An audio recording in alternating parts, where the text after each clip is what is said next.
Түркістандағы Қожа Ахмет Яссауи кесенесі келушілердің көбеюінен бүліне бастады. Ғалымдар осылай деп отыр. 6 ғасырлық тарихы бар ғимаратқа жиналған ғалымдар киелі орынның әсіресе соңғы жылдары бүлінгенін айтады.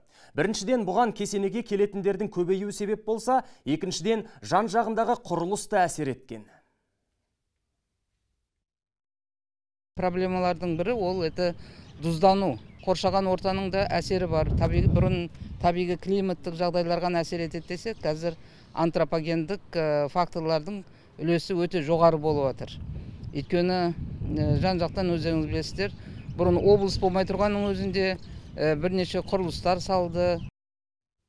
Қабырғасы ескірген тарихи орын шөгеде бастаған. Жәдігерді кейін ұрпаққа жеткізуге болады деген ғалымдар жөндеу жұмыстарын жүргізу керек дейді.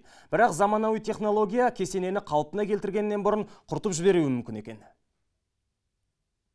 Қазір біз көріп тұрғандай төбесінен жауын сулары көтерілуі байқалады, яғни ылғалдану бар. Бұл мәселелерді шешуге болады. Ол үшін дренаж жүйесін күшейту қажет. Су деңгейін ұдайы бақылап отыру керек. Кесененің төбесінен су өтіп жатқан жерлерін анықтап бітіру керек. Бірақ қазір цемент, бетонды жолатпаған жөн.